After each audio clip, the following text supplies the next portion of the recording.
Testing 1 2 1 2. He got problems, she got problems. Only I got 411 problems. Hey, hi, what's up, y'all? It's time for another recap to And Just Like That. This is episode 2, season 3. This episode was kind of mellow, laid back, more to me giving like setting the scene type situation, because it wasn't nothing major that really happened, so to speak. It was more kind of settled type situation. So it starts off, Carrie is going into, I won't say it's a club, but I would say more of like happy hour maybe. It's a bar, it's kind of small, you can barely get through, but I think people come there like maybe after work to relax, just get a drink or whatever. So she's meeting up with one of her, I think this is the artist in season 1, I think, or maybe season 2, the artist that she really likes. And I think this is a girl that she ended up selling her apartment to, if I'm not mistaken. But anyway, yeah, girl, we in a bonnet. FaceTime call, we friends, it's cool.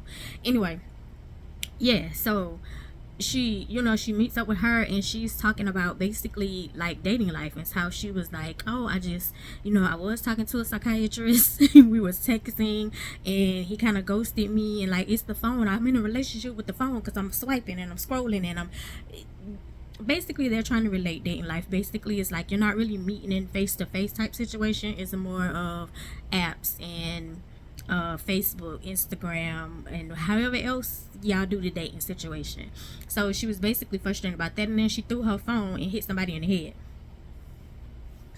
Anyway, but she was giving Carrie some art to kind of give her a memento of her old apartment. And then they were kind of discussing. A guy walks up, the guy who she hit her phone with, and he introduces himself, he buys them a drink, and then it skips and goes to Lisa and Charlotte. Lisa and Charlotte are basically coming out of school. They're moms, and they have seniors. Yeah, the kids are about to be seniors. So they have seniors, and the seniors are, let me straighten y'all look kind of crooked, hold on, there we go. And they're seniors, and so like, it's a big deal of your kid getting into an Ivy League school or a good school, because it's so important. And a lot of times I think the parents make it more important for themselves instead of actual kids listening to the actual kids' plans. And y'all really be focused on like the name of stuff. Yeah, listen to your kids' plans, ask them what they want to do. But anyway, so they walk out of the school, and they see another group of parents, and they're talking about this college recruiter who's supposed to be under the radar, but one of the best to get them into the best schools or whatever. They goes to the headmaster of their school and was like, oh my god, do you know like the underground college recruiter that's going on? And he's like, yeah, Debbie's cool. The person that they have, basically their guidance counselor, is cool, but supposedly this underground college recruiter is, or a college person who helps them get ready for college and select college or get them in college, is better. Anyway, nothing major there. Then it goes to Seema. Did it go to Seema? No, it goes to Charlotte and Anthony. And Anthony is trying to show Charlotte like he bought his place. He's moving the bakery from a smaller section to a bigger section. He has like his actual storefront instead of running it out of the smaller space that he's been running it to. And she's trying to, he's trying to catch her up on what's going on in his life, but she's been so busy, so they haven't really been able to pour into each other and into the relationship. But he's giving her like the good news. And she feels like, oh my god, when did this happen? This happened overnight. And so he's like, no, it didn't, but you just been busy. Pour into your friendships. It goes back to Carrie, and Carrie is writing again. She is getting the vibe from her place and putting it into basically trying to make a series and into the book about love, kind of basing it off her life, but also giving it a different timeline. more like fictional factional type situation. But yeah, so she's looking around, she's enjoying the ambiance in her garden, she's looking at the squirrel, she's looking at nature. The squirrel jumps in the bush and all of these rats come out. Baby, you would think the Pied Piper, and I'm not talking about R. Kelly, was calling the rats, because there was so many rats that came out of that bush, and it was like, baby, you are in New York. You are in New York, honey. Rats upon rats upon rats everywhere. I promise you, it's rats everywhere. She was screaming, hooting and hollering, ran upstairs. She was like, oh my god, oh my god. And with that happening, she wanted to text her man. She wanted to call her man. She wanted to let him know like what was going on. It's like, I miss you, I want you to be here. And she sent the text. Well, not necessarily sent the text, she did like, you know, the thing that you used to call like the email dump or angry email, where you type up this angry email but you don't send it. Basically, she typed up a text, talked up a text, and didn't send it.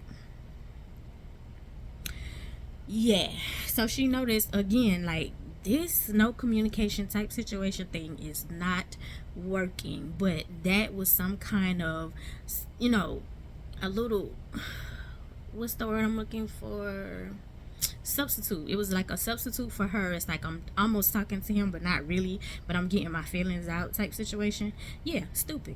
Anyway, so it goes from that to Miranda is at work, and she's it's some girls in the break room, and they're watching a reality show on their phone. It's basically like a dating reality show. It was giving Love Island. I've never watched Love Island, but I hear a lot of y'all talk about it, and y'all are really addicted to it. Y'all really are addicted to Love After Lockup too.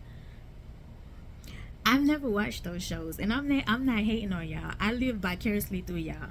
I don't watch Real Housewives of Atlanta. I don't watch a lot of the reality shows anymore. I used to, but I don't anymore. But I get how you can see it and think it's absolutely stupid, which is what Miranda thought, and then it pulled her in.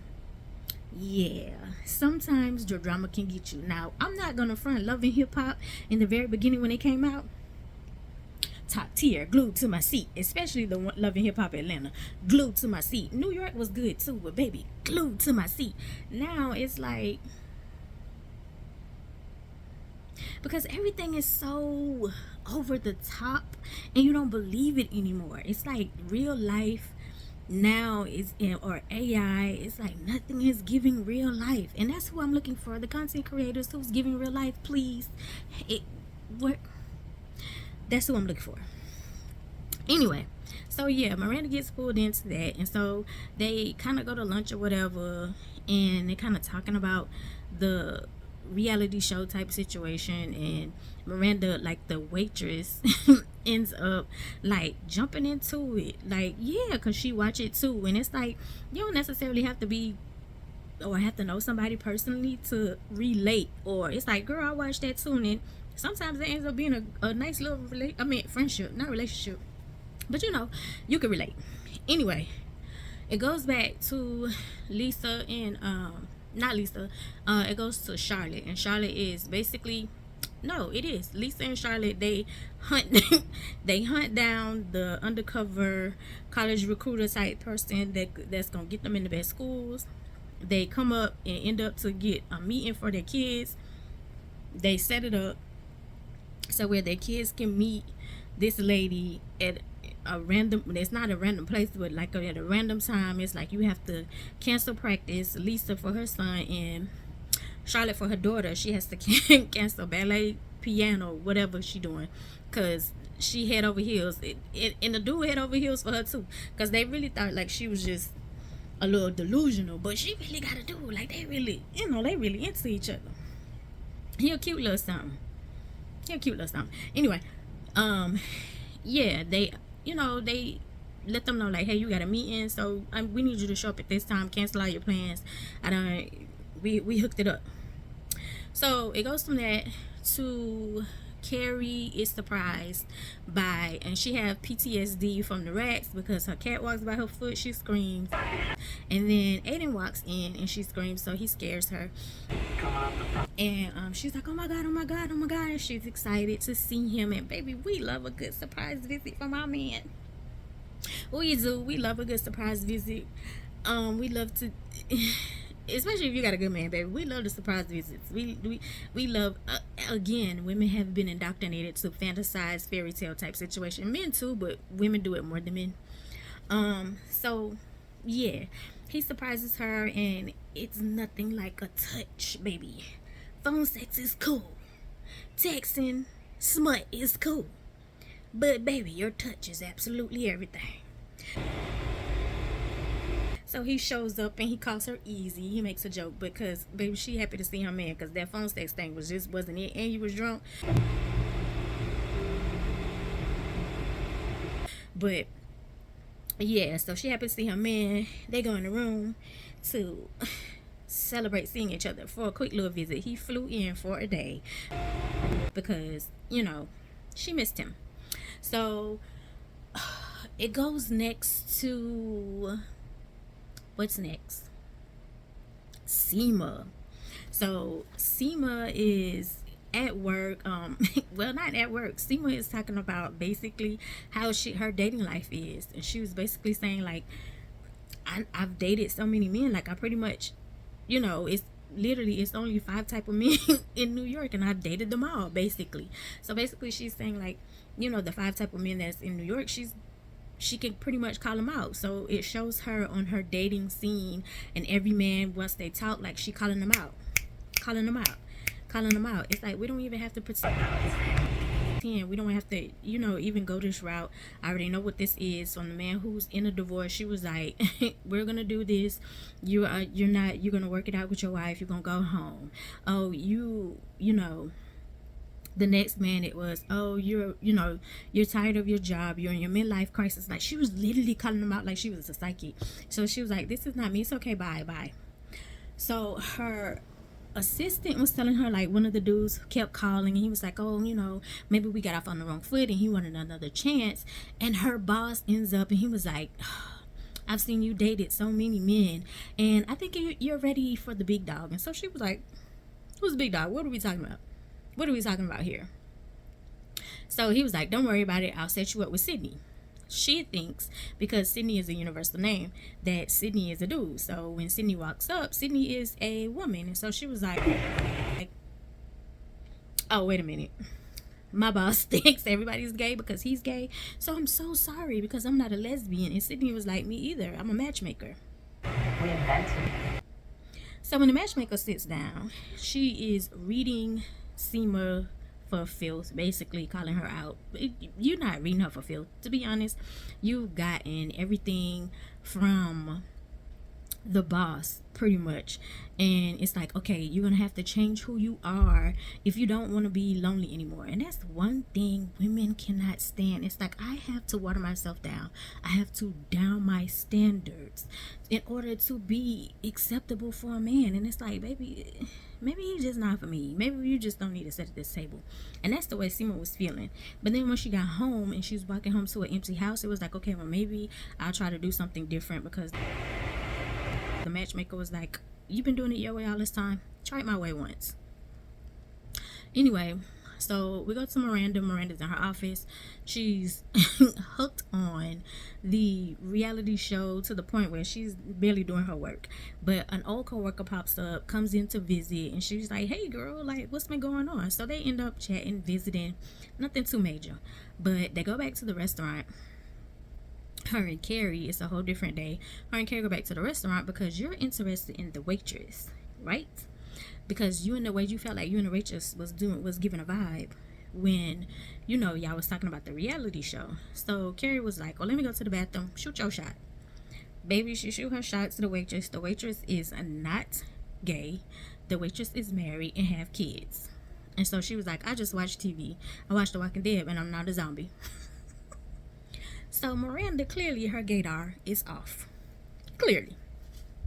Anyway, so we go back to Lisa and Charlotte, and the kids have their appointment. Yes. When she walks out, the kids are hyperventilating. They're losing it. It's like, oh my God, I gotta start over. My whole portfolio is not something I'm gonna get into college in. Lisa's son has been basing his college entry off lacrosse, and she was like, don't mention lacrosse. The little girl was like, don't mention I'm Asian, don't mention I'm adopted. Losing it, hyperventilating. Charlotte says the college recruiter, and so the lady heard her because she had went to the bathroom, but by the time that they came in, you know, they were comforting their kids. She was like, obviously I'm not wanted here. Girl, you got these kids over here hyperventilating about college that they may not even be interested in going to, which is why I say, parents, a lot of times y'all will put yourselves into it. You putting too much pressure on these kids. Listen to their plans. Sometimes, yeah, they don't have it figured out, but sometimes just listen. Just give them a chance to talk. You're supposed to help guide, not take over. Anyway, and you made stuff worse than what it was. Your kids was fine, had their plans all in the plane, now they hyperventilating. Anyway, so we get to Carrie, and Carrie was decorating. She had sent Aiden the text. Here we are about the phone. She had sent Aiden a text and said, hey, I like this table, what you think? Because this is a house that they're supposed to have together before Aiden, you know, went back to deal with his son, which they talked about while he was there for his one-day trip, about the communication. And she was like, I can't text you, I can't call you. And he was like, okay, yeah, maybe I went overboard, and you know, because I was kind of focused on my son, but yeah, you can call me, you can text me, you know, I may not always answer all the time, but call me and text me. So she sent him a text about this table that she wanted, because they're supposed to be decorating the house together, because this is the house they're supposed to live in after things settle down with his son or whatever. So she sent him a text and she showed, you know, she had showed the girls like, hey, what do y'all think about this table? They gave words. He didn't send words, he sent an emoji. He didn't like it. So she was like, how do I respond to this? I really like the table, he don't. How do I respond to an emoji? So she's having the issues of communication, basically, with the phone. That's the issue. It also goes to her garden now is completely, nothing is back there. They took everything away. She said what happened, and the dude told her like, listen, the rats were everywhere. You told me to get rid of everything that the rats were hiding in. They were hiding everywhere. You had a garden full of rats. So she got an exterminator. Exterminator came, and he was telling her how he had the best poison in town. One of her neighbors was passing by, was like, is that organic? Girl, who cares? It's rats. The hell are you talking about? Is it organic? You gonna, what? Anyway, Carrie was like, yeah, I don't think it was organic, but who cares? But basically, like, once the guy came to do his extermination, put down the stuff so the rats don't come back, she had hired somebody to do the garden. And the dude who comes up, end up, basically her cat had got outside. She don't like her cat to be outside. He had end up, you know, finding her cat. I don't have the job yet. When she walked outside, and so she was like, oh, thank you. And so end up finding out like that's the dude she hired to do her garden. And they went in the back, and they was having like just, you know, a little small talk, just a little conversation. And you kind of figure out where, girl, that's somebody breaks. You kind of figure out where it's like he was asking her, you know how you have a conversation and you kind of correlate your whole life with a conversation, and he was basically asking her, what do you want? Like, what do you want in your garden? What are you expecting from me as a gardener, a landscape artist, like to bring your dream into reality? And so she was basically saying, I don't know what I want. I don't know. I'm kind of just flowing, and I'm kind of just seeing where it goes. Truth be told, that's how everything is nowadays. We don't know what the heck is going on now. We're kind of just flowing. We're kind of just trying to make it every day. But the best way to do that also with the people in your life is communication. Sometimes the phone is not a good thing. Sometimes texting is not a good thing. Face to face sometimes is the best thing possible. Sometimes like you just need that, and sometimes you just need quiet too. So yeah, that concludes this episode. Like I told y'all, it really wasn't nothing major that happened. It's more of like setting the scene, setting the foundation of maybe to give like a big finish, but right, it's more of like motherhood, communication, just everyday friend type situation. Yeah, So drop in the comments, let me know what you think if you watched this episode, and let's discuss. I love you the most because you're definitely the dopest in real life. I'll see you in the next one. Bye.